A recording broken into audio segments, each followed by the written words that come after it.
Thank you guys all so much for joining us this morning and afternoon. We all are here to talk about a very special movie, A Mouthful of Air. I think this is a topic that we all agree is incredibly important and unfortunately not talked about enough. And thanks to Amy Koppelman's beautiful film, it gives us an opportunity to have a platform to just have a really open and honest conversation amongst ourselves about this.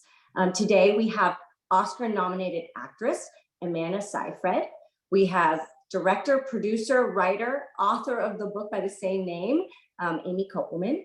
And with us on the phone and hopefully soon on video is one of America's most trusted pediatricians. He is the founder of Happiest Baby and also the inventor of the Snoo Smart Sleeper, Dr. Harvey Karp. Thank you all again for taking the time, and thank you guys for being here with us. I'm just going to dive right in because I know everybody who's participating has seen the movie and has questions for you. So let's just get the conversation started. Our first conversation is going to come from As the Bunny Hops with Amy Fulcher. Amy, please unmute yourself. Hey guys, one of the things that really moved me when I was watching the film was how you approached such a deep and important subject with such beauty and color and a fun aesthetic background to it. So Amy, I would love to know kind of your thought process about making it so colorful and so bright and happy looking while taking on such a deep and dark topic. Well, I think that we've always seen depression portrayed as a very like emo, heavy black line, eyeliner, dark thing. And I think we're talking about postpartum depression and motherhood and putting on the mask of a smile. And I was trying to show the dichotomy between those two things. But the thing that was most important to me was to have a character that you saw all the beauty in the world, loved her family, loved her children, and, loved, every little yellow flower that pops up through the ice, and still, thought the world would be better off without her. And so I wanted to show that she had both those things within her. Yeah, I loved how her character always would stop and like look at the balloons and point those things out, which I think as parents and moms are always so busy and we're on the move. And I love to see how, her character would stop and really try to smell the roses, even though inside she was really, really struggling. So I thought that was such an incredible way you showed so many sides. And Amanda, you could see it through your eyes. You could see the pain that you were going through and you were trying to mask so beautifully, even though you knew inside you must have just been falling apart.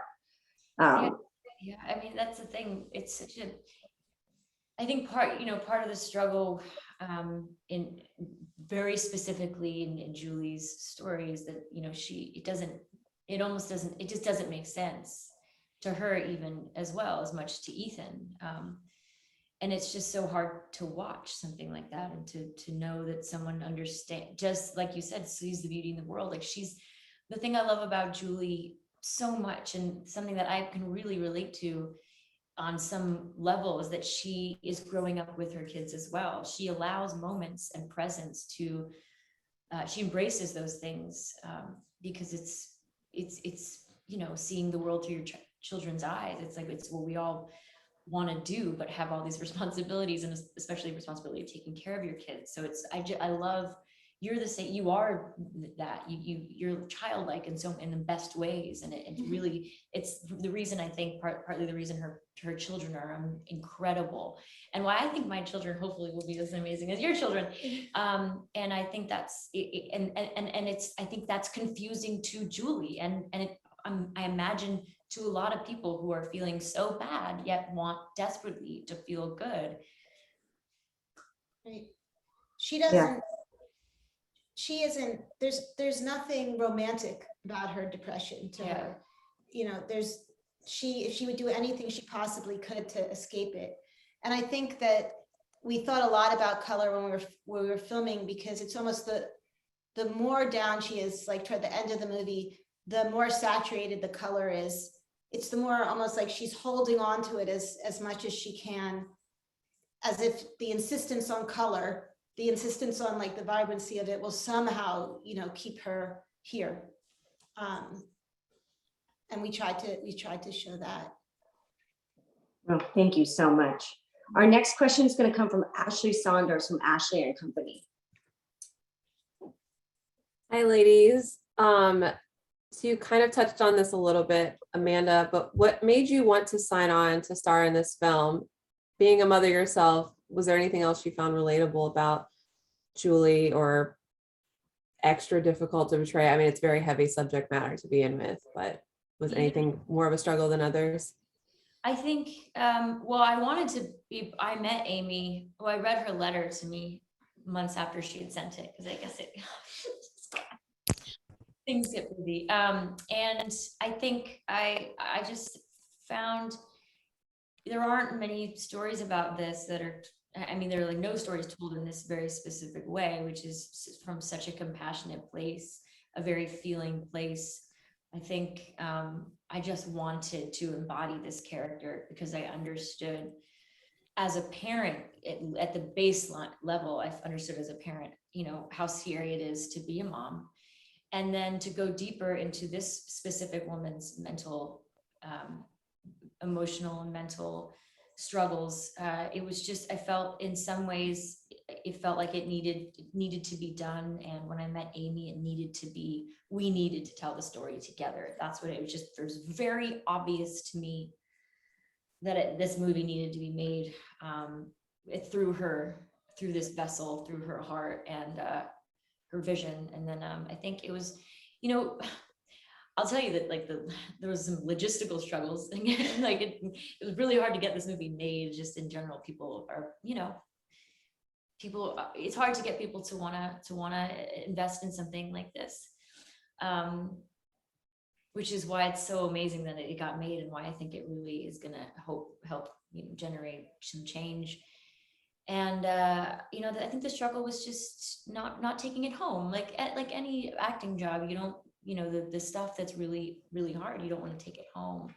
But I feel like I was really able to this taught me to be more present with my daughter, who I had just one daughter at the time, to be even more present because I felt so lucky that I wasn't struggling the same way Julie was. And I also knew how many people are struggling and how many people will struggle. And so it's like it's something that needs a lot of attention. And it's hard to know that people are dealing with this, but it's also, I mean, it felt really good that we were opening this box up through her eyes. Thank you, Amanda. I have to just say that Amanda thought of making her a children's book author. I don't remember that. She doesn't remember that. I kind of remember that. I remember that. And I think that, you know, I think that changes everything and really helps us understand the way in which she sees the world, her hope for the world, and that wouldn't exist without Amanda. She doesn't really ever take enough credit. And then the other thing I want to say is we had a lot of fun because we would get to cuddle together. The great thing about making a low budget movie is it's not like everybody has their own trailers. So we got to have a lot of no matter what in shooting, there was always a room where we would have producers meetings. It would just be like a bed. And we'd be like, okay, how do you think things are going? We would like have powwows because, you know, it was stressful. Yeah. But also this movie turned out the way it did because we were so connected at every turn, even when it got hard. So just saying, like, it goes a long way when you really, especially when the lead actor and the director and writer can be on the same page and be very open and vulnerable. Yeah. Like, I remember the day that she was doing the scene on the bed, I knew I wasn't going to be able to direct her. And I sent her a text and then we just, like a voice, no. A video. A video, thank you. And through text. I'm very bad with technology. And then we never had to speak that day. She did the bed and I was next to her, like under the bed or by the side of the bed. But you know, you never think that you're gonna, so I'm much older than Amanda. Like I'm actually old enough to be Amanda's mom, but you never think you're gonna get that moment when, you know, to make a new friend and to get to fall in love with somebody. And her inner beauty is even more beautiful than her outer beauty. And so it was just very lucky that I was such a genius and knew to cast her. But it's really her heart that's in there, merged with my heart. So that's what you're looking at, for better or worse. Well, thank you again, you guys, for making this amazing movie. We have some more questions to be had. Our Just next. just Oh, to sorry. add one comment about that, which I just want to broaden it a tiny bit. I mean, I think that the colors for me, the colors that were so, and the Pinky Tinkerbink, I mean, even the name invites you in. And that's the whole point, that big budget movies are made on war and, you know, catastrophe and all this man stuff, which is great and exciting and interesting. But the struggle is real and it's universal. I mean, this is about a woman with severe depression, and you all know the story, but this is an everyday issue. I mean, the most pervasive problem that new mothers face in our culture is exhaustion and feeling overwhelmed, because every mother should be patting herself on the back because they're doing something that they were never meant to do. They're raising a child or a family without the help of 5 nannies, right? Because you're supposed to have your mother, your aunt, your grandmother, your older sister, the next door neighbor's older daughter. No one's supposed to do this on their own, much less as a single parent. So right now, when the movie started being made, the incidence of clinical depression and women, I mean, so many women are exhausted, but they drift into, you know, negative thoughts and obsessive thoughts the way Julie did. That's about 20% of all new mothers. And during COVID, one study out of Brigham Women's Hospital in Boston raised that up to about 36%. And so for me, this is such an important movie because it gets the conversation going. Thank God not everyone is going to be as extremely affected as Julie. But for each Julie, there's 1,000 women who are struggling, and men as well. It's not just women, by the way. You saw how Julie's husband was struggling, and oftentimes they'll even go into depression as well because of sleep deprivation. I'll tell you just one last thing and then I'll shut up, which is that we train Navy SEALs to endure torture by putting them through sleep deprivation with the sound of crying babies over loudspeakers. And if you remember, one of the most challenging scenes in the movie is when Julie's making the formula and the baby is crying. That cry goes deep into your heart. It makes you feel so incompetent and so incapable as a parent.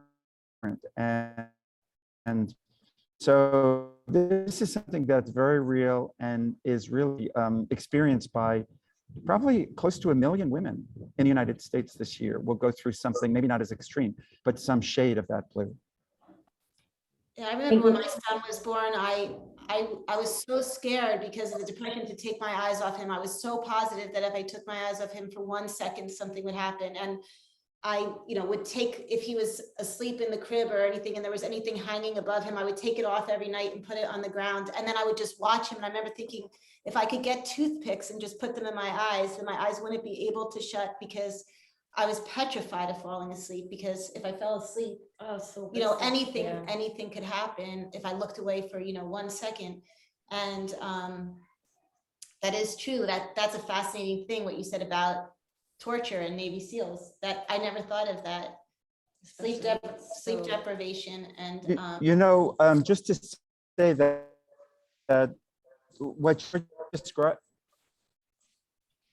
Amy, what you're describing in terms of the anxiety, which I think was so beautifully portrayed in the movie, not boohoo crying all the time. I mean, Julie was not in tears nonstop. The tears came very seldomly, but the stress, the anxiety, the feeling of I'm not good enough, they're better off without me. The voice in your head, that's the thing that so many people struggle with. And I would say postpartum anxiety, those fears and concerns, the postpartum anxiety, the fears and concerns are even more pervasive than actually what people think is going to happen, which is they're sad all the time and they're blue and they're crying. For most women, that's actually not what it is. It's an anxious depression. yeah. No, thank you. And I'm sorry, I agree with that scene when she's trying to make the formula. I remember feeling those moments of just sheer anxiety when you feel like you can't keep it under control. And I felt like that was such a relatable scene, whether or not you have experienced something like postpartum. Just being a new mother, it's overwhelming. But I know we have a ton of more questions, so I'd love to dive back in and get to some of them. Our next question is going to come from Kathy Copcutt from Bel Air Mommy. Hi, Amanda. Hi, everyone. Amanda, it's nice to see you again. I interviewed you, I believe it was like 2 weeks ago. But thank you so much for the movie. And Dr. Karp, actually, I had a question for you. I wanted to know, not that I want an instant fix, but how would you let moms know what to look for and what signs to look for that they might be depressed or they are going through depression? And what word of advice would you give when they have negative thoughts creeping up on them? Yeah, great question. I mean, right now, the standard in medicine is that every woman's supposed to be screened for postpartum depression during pregnancy and then a couple of times after the baby is born. So that's a way that we get some insights into it. But I was talking to a friend who was delivered recently in New York, and the nurse went up, sat them down and said to the mother, your job is to take care of the baby. And then she looked straight in the husband's eyes and said, your job is everything else. And setting the expectations appropriately, I think, is something that we can really help people with. This is not the time to write thank you notes. This is not the time to worry about bringing people into your house and entertaining. This is not the time to be what my mother would call stupid polite.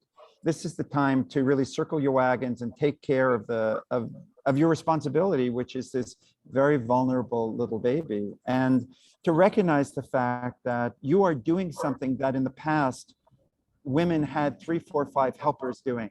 So rather than feeling insufficient, you should feel amazing that you can juggle all these balls.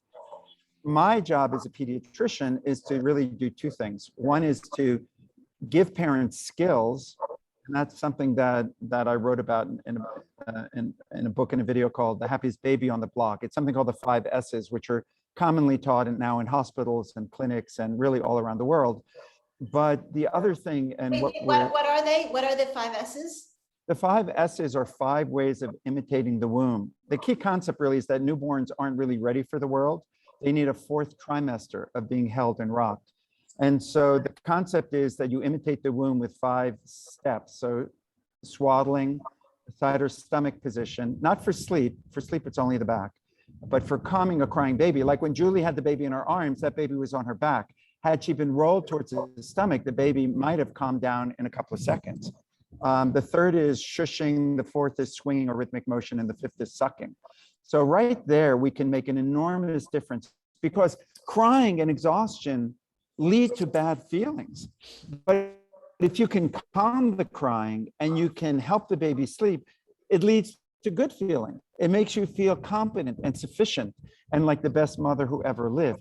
We're on that balance point when we have a new baby, and you can go either direction, feeling worse about yourself or feeling better. And sometimes it's very little things that help push it in the right direction.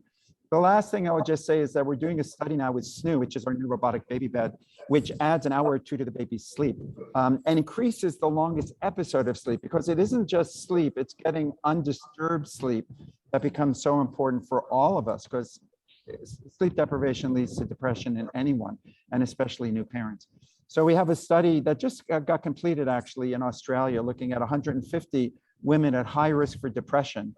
And I'm not saying this is the cure-all for it. There are many reasons that women fall into depression, but we're hoping, if we're lucky, we may be able to prevent 30 to 50% and reduce impact just through giving sleep, reducing crying. And I'm not saying that those are the numbers yet. We don't have the numbers yet, so I want to be a little cautious about that, but that's my expectation. Increasing sleep, reducing crying, reducing the fear that babies are going to roll to an unsafe position. SNU keeps babies on the back all night long, and giving mothers and fathers a 24-hour caregiver for the cost of a Starbucks coffee. I'm not here to promote this, but I am here to say that there are tools that we're working on to try to give new hope to women who are really outnumbered by this one little baby. That's what it feels like. Yeah. It does. I had the happiest baby on the block in my nightstand, and my youngest is 7. Like, I'm not even kidding. Okay, our next question is going to come from Janice Seitzer from Whiskey and Sunshine.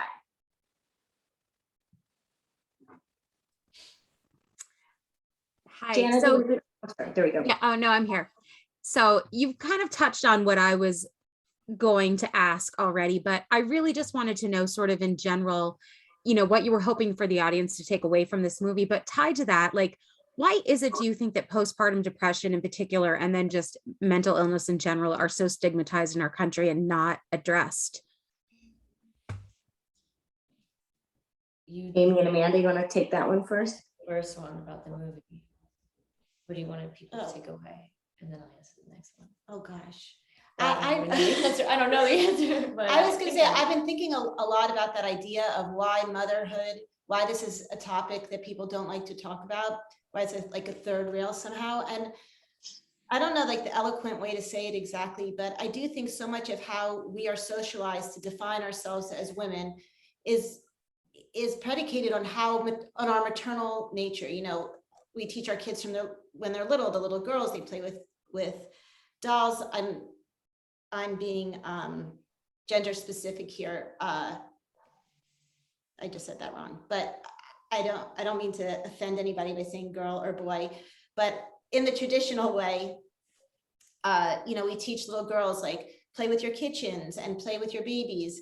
And so much of how we grow up to define ourselves is based on this idea of what our maternal instinct is. And then we have a baby and we misinterpret our fear or doubts as somehow making us not maternal, not capable. I forgot until somebody mentioned it to me yesterday. My big fear was telling anybody that I was scared because I thought they would take Sam away from me. And I totally forgot this until yesterday, but I was petrified of this because my shame of what it meant to say, I don't know how to cut his fingernails, which is like, how would I possibly know how to cut his fingernails? But I was so, I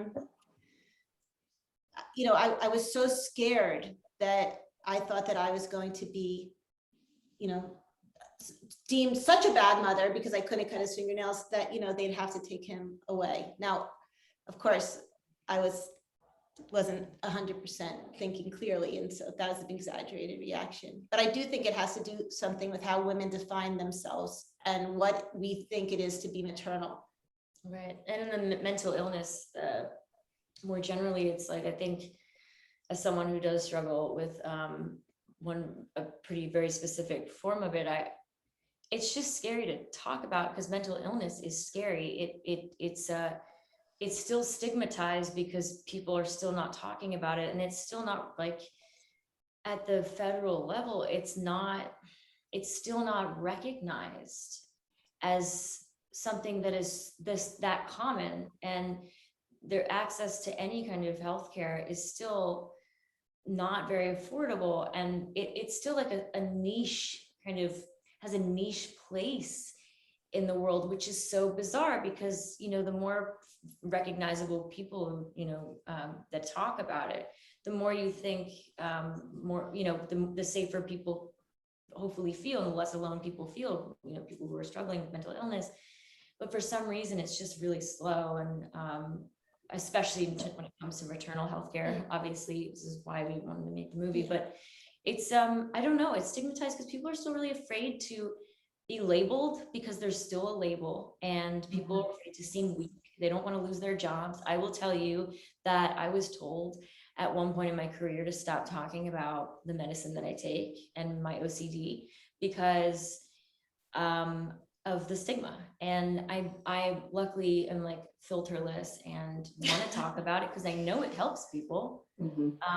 It's still something that people are like, you got to be careful how you talk. And it's just like, it is my own experience. So I do feel free to talk about my own experience.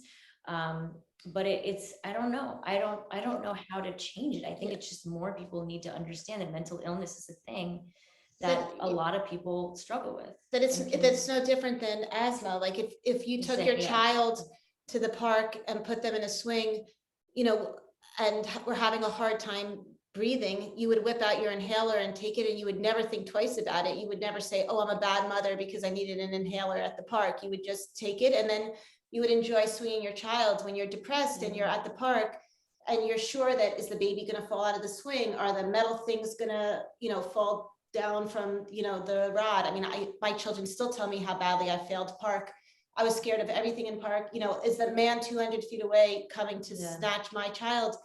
Those are symptoms of more, you know, acute depression or anxiety. And the problem is so many of the symptoms are reinforce the illness. So the symptoms of telling you, you know, you're not good enough, you can't handle it.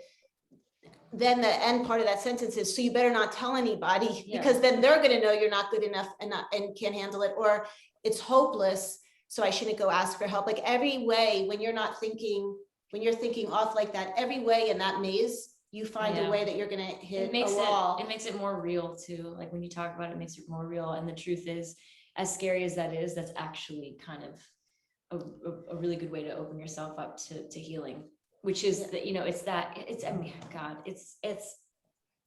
You know, there's another big factor, which is people don't want to know about it because that means they have a responsibility to act. Yeah. And one of the things we're trying to do is get federal and state legislation in place so that we have more centers and more supports, not just for women with depression, for women with babies. I mean, one of the things that COVID exposed was that, you know, working women are working squared women, right? I mean, they're working double jobs, and working men as well who have young children at home. So although it's clear, and we all know this to be true, is that when it comes to the jobs in the house, you know, I was thinking to my son the other day, you know, why is it that, you know, I'm doing this with my kid, and my husband watches 2 hours of Dune holding my baby, and everyone thinks he's like, you know, the best supportive partner. But one of the things I would always teach my families is the only normal family is the one you don't know very well, because you just start asking questions and everyone's got a story to tell. And I think that one of the goals of this movie and the discussion around it, sorry for the noise, but the goal is to have conversations. And again, not that this is marginalized, and Julie is a more extreme case of it, but to really talk about how parenting should be. People in other cultures think we're idiots, that we would have a baby, and instead of the woman being surrounded by 5 women washing her feet and making her favorite foods, we're basically saying, suck it up and deal with it. And don't complain about the crying, by the way. And the sad thing is, and this is the thing we have to change first, is that women accept that. They buy the lie. They believe, yeah, I'm supposed to do it all. It's what a mother does. No, it's not what a mother does. A mother's never done this in the history of humanity without support, without training, without that type of backup. And so it's really recognizing, which so many other countries recognize, is that social services are not a handout. They are a strengthening of the fabric of our society. And one thing I think that I wanted to touch on too, and then we have a dad on this call too, and I'd love to go to Tobin next, is I loved Ethan's perspective in this movie. I loved seeing how Ethan was looking at her and processing, and he wanted to trust her, even though deep down he felt like he maybe shouldn't, couldn't, wouldn't. And I thought that was such an interesting perspective that I think is very also neglected and not talked about, is what is the father feeling, thinking, going through along with the mother in these early childhood stages. So Tobin, from the Good Bad Dad, we'd love to hear from you. Good Bad Dad, that's a good name. Yeah, thank you. And thanks for the kind introduction. I was the last one to arrive, so I appreciate getting bumped up in the line here. So I guess my question is exactly in line with what you're talking about, Ari. So the dads that read my review of the movie and my thoughts about the movie, what would be sort of an elementary school level of, hey, if you see signs in your wife postpartum, what should you do at minimum? What should you do to be to the extreme and the most supportive husband you could absolutely be? Can you kind of walk that spectrum, the three of you guys, with me, and what you think the movie does to paint those different broad strokes? Harvey, you want to answer the? Sure, I'd be happy to.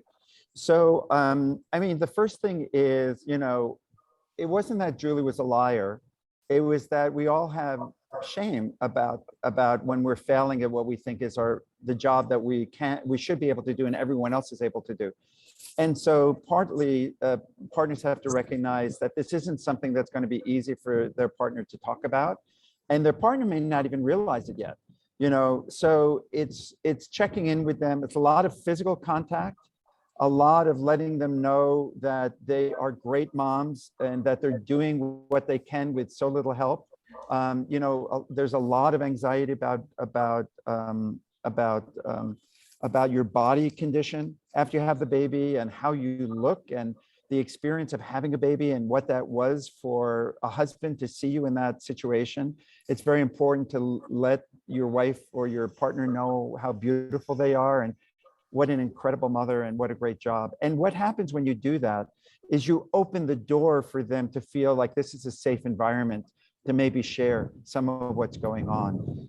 You can even probe a little bit and say, you know, do you ever worry that you're not going to be a good enough mom? You know, or what's your memory of your mom and how was that and how do you want it to be different? You know, you can ask a couple of probing questions that give an open door to discussing their experiences. And don't think that just asking one time is going to be the answer, because again, the shame is really significant for a lot of people. And so you have to really demonstrate you truly want to hear. It's not just you're being perfunctory in your questioning.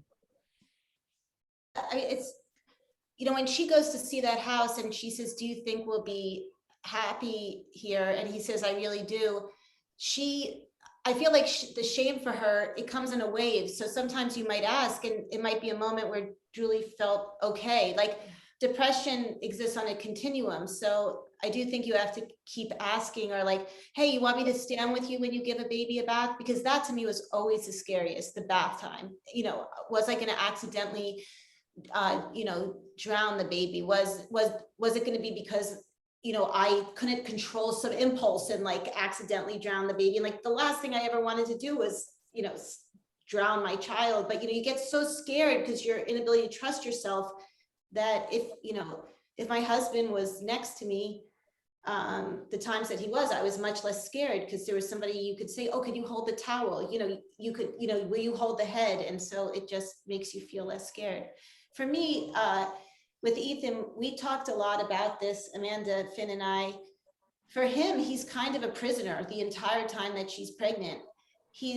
I think that so many people who love people who have depression do feel like prisoners. You don't want to be the last person to say the thing that you think is going to incite them to then, you know, call it a day. You don't know what to say. And so I think you are constantly trying to gauge the temperature. And I saw that in the bookstore when we saw it on the big screen, because we got to see it on the big screen first time, and I could see it in his eyes. He's like looking at her in the bookshop, trying to see, is she okay? Like she's saying she's okay. And it's very hard for anybody who loves somebody who's depressed to figure out how to get in. Yeah, because he's on his own island. That's the thing. And I know how, you know, how hard it was, even just for my husband, just to feel like he could help in every way he could, but not be able to reach me in my, I wasn't suffering like Julie, but to that depth. But like, yeah. it was just you're an island, and Julie's an island, and they just can't reach each other, because that's what depression and anxiety do. Yeah. And I think men in general, like I know my husband always says, after the first year, I'm fantastic. After the first year, you know, I never need, but until the first year, he always says, you know, you're looking, it's like they're in a club.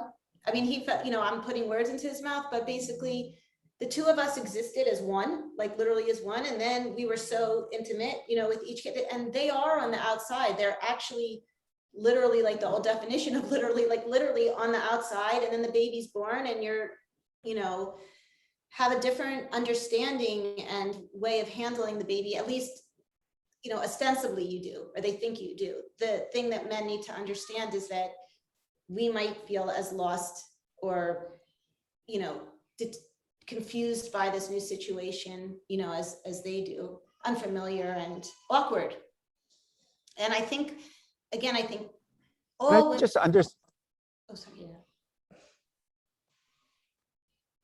So I just want to underscore that point. And again, from the practical point of view, oftentimes you're not going to see someone crying in the corner as the sign that they're depressed.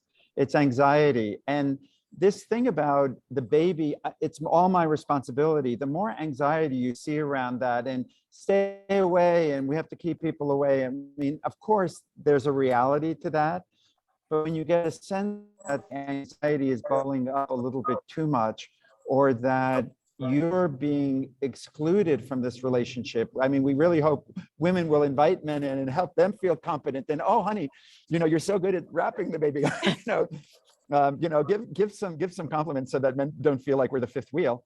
But I think that looking for signs of anxiety that you feel are excessive is an important first step to look for when men are trying to judge the.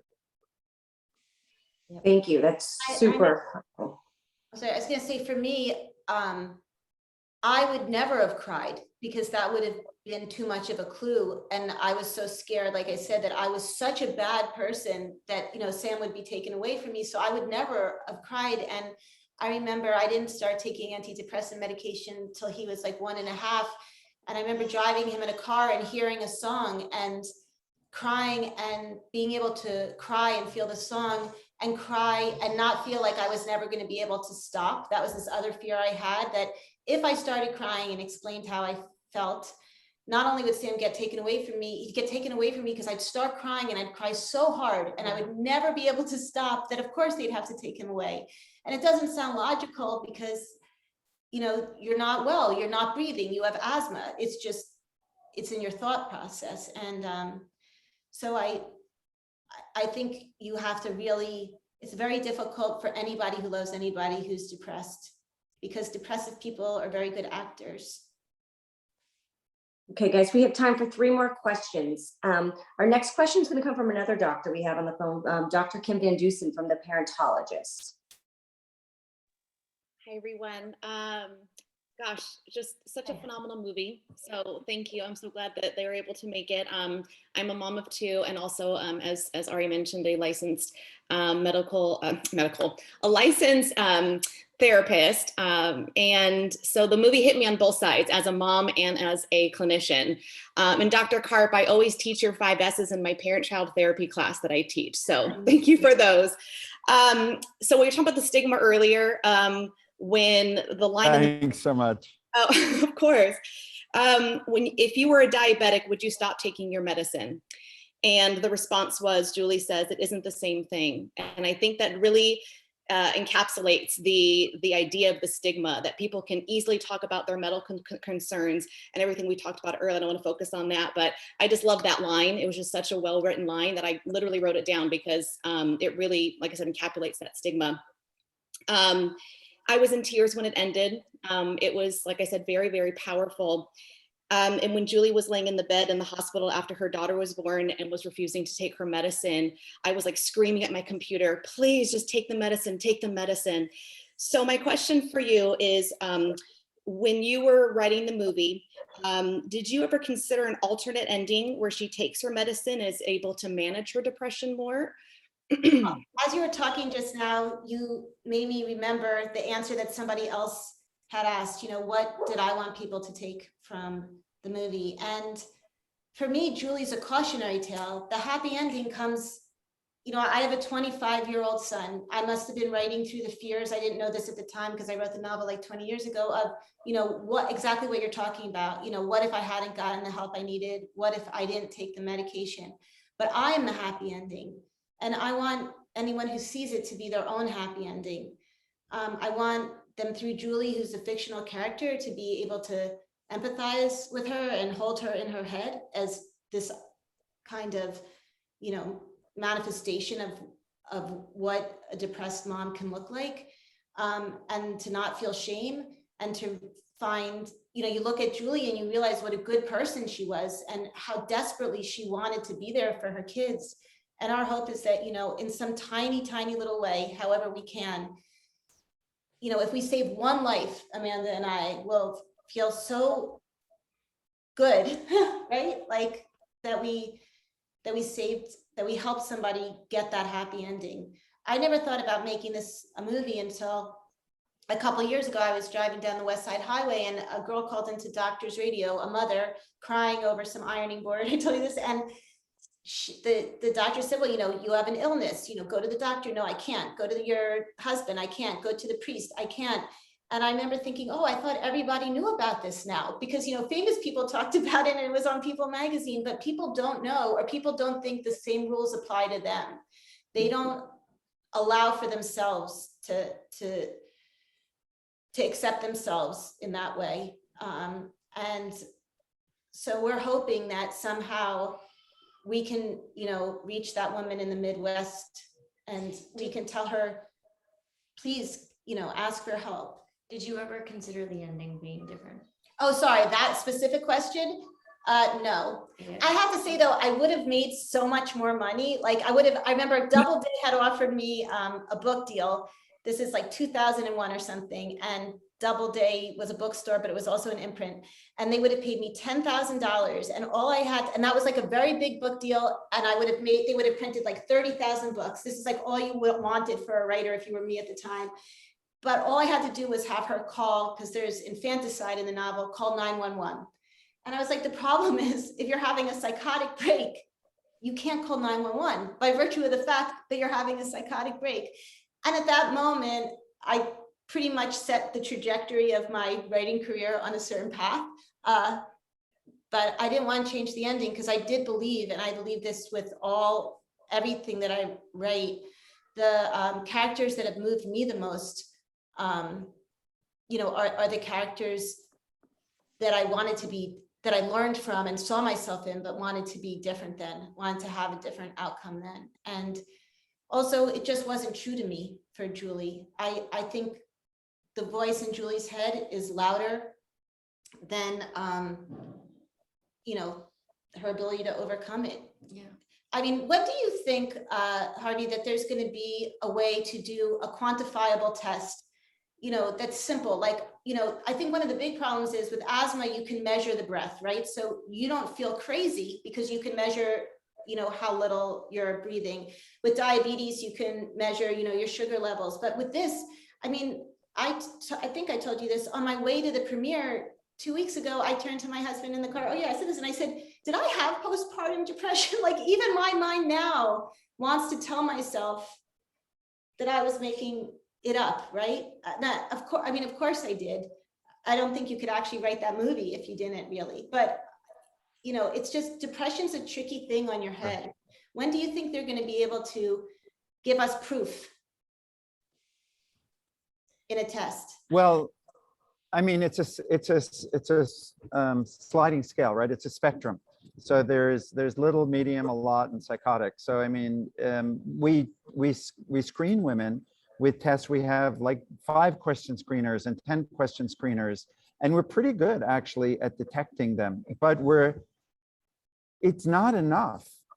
I mean, what the studies show, so a big study out of Kaiser, 100,000 women were detected with elevated screens shortly after the baby was born. 6 months later, half of them still had elevated screens for depression, even though they were under treatment. And in most cases, studies have shown that of the women who screen positive, only 5 or 10% of them ever get treatment. 90% of them end up falling through the cracks. We will never to handle a million women with postpartum ever. I was telling someone the other day, if 1 million women every year were getting tuberculosis, we wouldn't screen for TB and treat them. We would figure out, why the heck are they getting TB? How do we prevent it? And so there are many things that we can't prevent with postpartum depression, like being raped and a painful delivery and all that kind of stuff that can push you in that direction. But baby care is something that we can, and we're making a big difference right now. And in many studies, it is the straw that breaks the camel's back. That screaming, that exhaustion, that feeling like there's no one there to help you. That's something we can do. And actually, I'm extremely, extremely excited. We have over 60 major corporations that give SNU away as a benefit. And I believe within the next 2 or 3 years, we'll get insurance companies and governmental agencies providing this, just like we do a breast pump. And that's not going to take care of the whole problem, but I think it's going to be a big step forward. What about aftercare? I mean, the thing, my point was always, I get to go to the doctor every week after 36 weeks, or I've been to the doctor a bajillion times up until I deliver, and then that's it. You get one after postpartum 2-week visit with your now gynecologist, and then the hospital bills, but you get like, there's nothing. I mean, I heard in Virginia that they are now giving nurses are coming to people's homes after birth. I think, I forget what county that is, or I need to look that up, but it was something I had heard from somebody had mentioned to me a while back. And I thought, you know, why don't we have that? Like lactation consultants, they're in the hospital to talk to you the day of delivery or the day after delivery, but there's an extra fee. There was certainly from in my experience, and you don't get to take them home. You know, it's like, there are lactation consultants, there are therapists that you can reach out to, but that's only if you have time and money. So for the most part, where's our 4th trimester care? Why aren't we being visited the first couple weeks at home for free or under insurance or whatever? And why are we just being completely forgotten as soon as we give birth? Well, it's a big job. And I would say that for the last 15 years, we've had many programs of home visiting nurse programs, especially in high-risk populations. There's a big bill right now before Congress for paid maternal leave, or paid parental leave rather, which I think is something that's very important. Getting services to help improve sleep, getting more childcare services out there, and investing in supporting these men and women who work in childcare settings, because right now they could earn more money flipping burgers. I mean, all of that is a societal investment. And I think I was just in Washington 2 weeks ago, and I met with the leader of the Republican caucus in the House and one of the leaders in the Progressive caucus. And this is an issue that both sides feel very, very strongly about. It's a matter of putting money where their mouths are right now and getting the politics out of this situation. But I think that to your point, we need more care, and it's an investment. This is not spending money, it's investing money. That's the key thing, because it costs a lot of money to take care of people who have mental illness. And if we can prevent it, isn't that smarter? I also think we need to educate providers. Like, you know, every time when you said the word lactation consultant, I went like this, because I remember when I was giving birth, the idea of not breastfeeding your kid, the doulas, it was a really militant thing. And it was so shameful to not breastfeed your child. And so I think we need to. That stigma has relaxed. That's good. Yeah. But God. I mean, I think we, in the medical profession, we need to make sure, I mean, not all doctors are like you. And so, you know, if we could have all the pediatricians ask, I mean, I did not have a doctor like you as a pediatrician. My pediatrician, when I tried to one time tell him how scared I was at the time, he laughed and he's like, oh, all the mothers are like that, you'll get over it. And I mean, then I didn't tell anybody for months, you know, how I was feeling. So I think the language has from in my experience, and my friends, it has changed a lot since the 90s. Thank God. I mean, I wish you could have another kid. No, I'm kidding. I'm gonna have a grandchild. But it's just things have progressed for sure, of course, with your help. I mean, I'm sorry, the snoo. Wow. Yeah, she said so much. I rented it as well. I rented it for 4 months. You don't, you know, the baby gets too big, you know, your baby's sleep trained. It's great. It saved me in so many ways, but it's, you know, there aren't as many people like you, and we just, I don't know. I just wish you could clone yourself. You'll take over you'll take over everything. You'll fix it all. No kidding. But still, you're in the right place. You guys, we have time for one last question, and then I know everybody has to go and get on with their day. Our last question is going to come from Tessa Smith from Mama's Geeky. Hey guys, one of the scenes that really stuck with me in this is at the bar, you know, when Julie's sister-in-law is like yelling at her, and then as she's going to the bathroom, Julie hugs her, which had me in tears. I love that scene. Can you just talk, Amanda, about that scene, but Amy also about the importance of including that scene? In my memory of that scene, we didn't know it was just going to be, I feel like I was like, why, or Jennifer and I are best friends and have gone through motherhood together. And I mean, I feel like we were all talking about it, and we're like, what if we just made this okay for them? Like, what if, because sometimes a hug or that kind of thing is so powerful that it can really just balance everything. I mean, it's not, it was a huge struggle, a huge thing happening. Obviously, family members of people suffering and what Julie put her through with her kids. It's something it's hard to ever forgive someone for that. But at the same time, she's ill. She's a mental ill. She didn't mean it. And I think just seeing that was all it needed. I mean, we could have had another scene there. We were running out of time. I remember. Yeah, you guys had actually written a scene that we were going to put in a bathroom, and we couldn't even get to the bathroom because we were running out of time. They had a whole thing, and what's amazing about that scene to me, because that scene's really just them, is that you have no idea what she says to her. You don't know idea if she says she's sorry. You don't have any idea.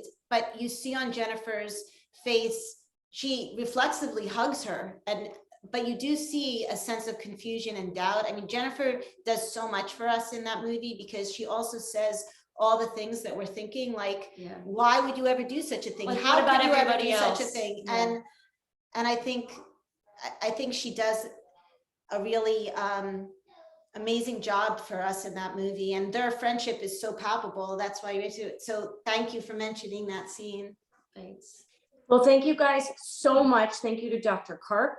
Thank you to Amanda and Amy. And thank you guys for making this incredible movie. As we said, I think it's time that we keep the conversation going from everybody's perspective. And thank you guys for taking the time to help us spread the word. A Mouthful of Air opens in select theaters this Friday, October 29th. So thank you guys for being again. here and talking to us and like asking good questions. I could be here for the next 3 hours, but I have to go to Seth Meyers like in a few minutes. But but really, thank you so much for hosting us. And Harvey, of course, like I thank you for everything you've done for me personally and for women and families, and for being here and for hosting us the other night. So sweet. And for Thank you guys so much for this hard work. So lucky to have you on our team.